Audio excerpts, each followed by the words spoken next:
Hi lovelies, Chrissy here with you today, sharing with you my first project with the fantabulous April kits. So we know how much I love the watercolor look and texture that this kit has a lot of. And what I wanted to do was I wanted to try and replicate that look on this piece of pattern paper here, because I wanted to make a more masculine layout. I wanted to use a photo of my husband and son fishing. And this black and white piece of paper was perfect, but I wanted to give it a bit of colour. So I decided to mix up some of the mist from a previous kit, the blue and the yellow. I think the blue was, no, not the blue from the last one, so a couple of months back. The blue and the yellow colour blast, and I've made this really nice teal colour. And I decided to just brush it onto the page to make my own watercolour paper. So all I've done is I've sprayed bits of the spray into this little thingy. Oh, what is this? It's just something I found at a cheap shop. I'm using it as a palette. I think it was designed, I got it in the party section, would you believe? I think it's designed as like a sauce holder type thing, but I thought it was great for paint, so I grabbed a packet. I think I got a packet of 5 for like $2, so why not? I love all sorts of organization trays and things. So I just sprayed some of the ink into it, mixed it up, and then applied it straight to the page with a brush. No gesso, no nothing, just straight onto the page.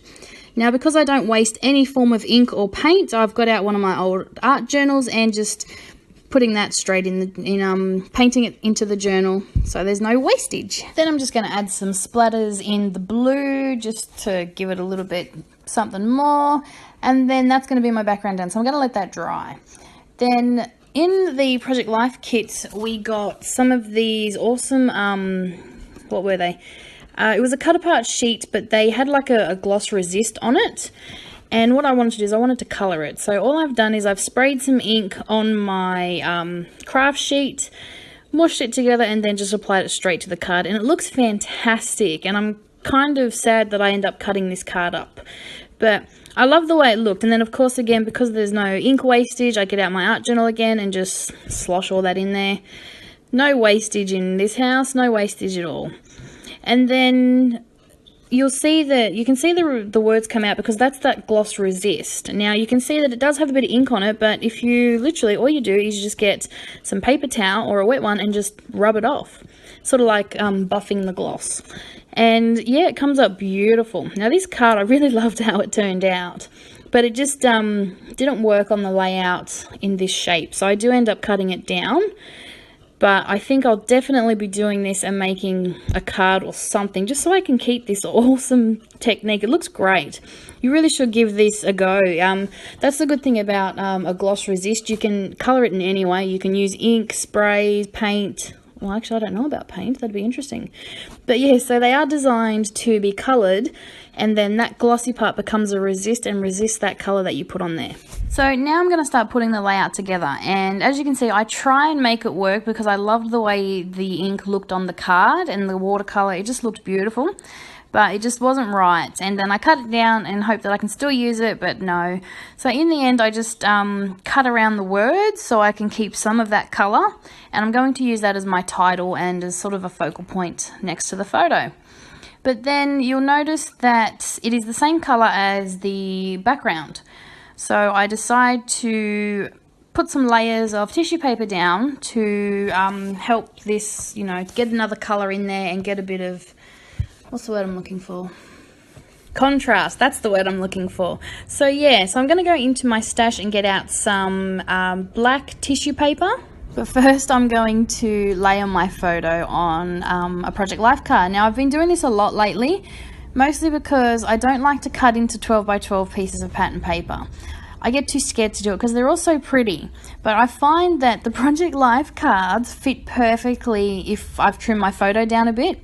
So it ends up being the perfect mat for most of my photos. As you can see, this is a bit big, but I liked the look of having a little bit extra on both sides. So that's what I decided to do. Now I decided to start putting, I'm going through the ephemera, and this is my plate of awesomeness. This is how I store my embellishments from the kit.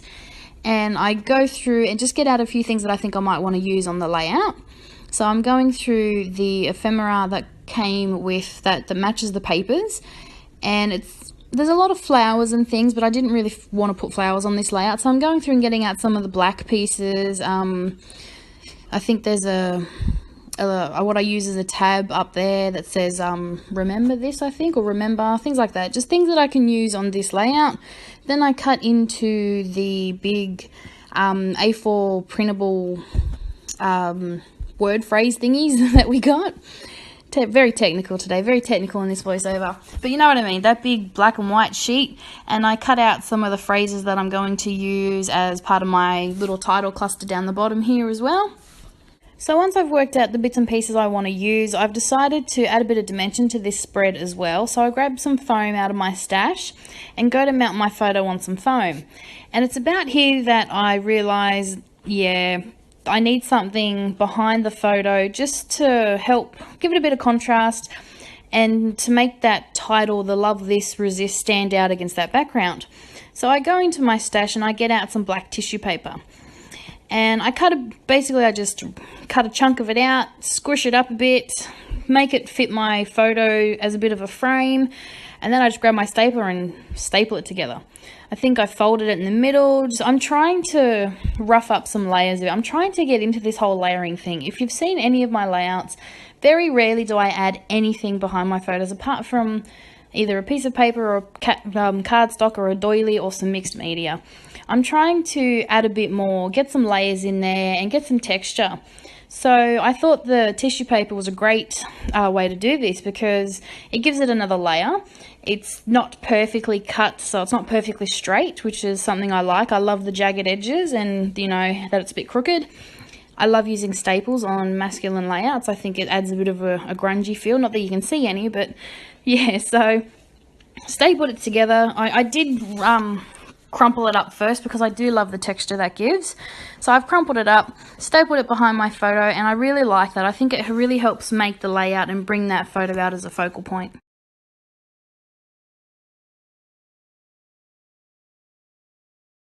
So now I'm going to layer my title. I think I'm going to use this as my title. This doesn't really have an alpha title. I'm just using all these little clustered pieces together as a title. So I think it's like love this, awesome, remember, stuff like that. So it's my little title cluster. That's what we're going to call it. And as you can see, having that black tissue paper there has really helped it stand out from the background, seeing as it was the same color. Wasn't really a lot of forethought there on my part. I just really wanted to color it, so didn't think to use a different color to help it stand out from the background. But that's where the tissue paper comes in, and it's done a really good job of that. And then because I've also layered that piece on the photo and the tissue paper as well, that helps sort of help it all pop off that background. So once I've attached all my pieces down, used a bit of foam to give some pieces dimension and adhered it all down, and then I'm going to use a few wood veneer hearts that came in the kit. I'm just going to attach those in my bottom cluster here, and then also just a few up around that top tab there. And that's pretty much going to be it for the layout. So it was a very simple layout, very quick and easy, but I do love the way it's come out. And I really loved making my own background paper with the mist and just a good old paintbrush. That was a lot of fun. Oh, and to finish it off, I just felt that it needed a bit of grounding. So I just run around with one of my Sharpie pens and just do a bit of a doodly border.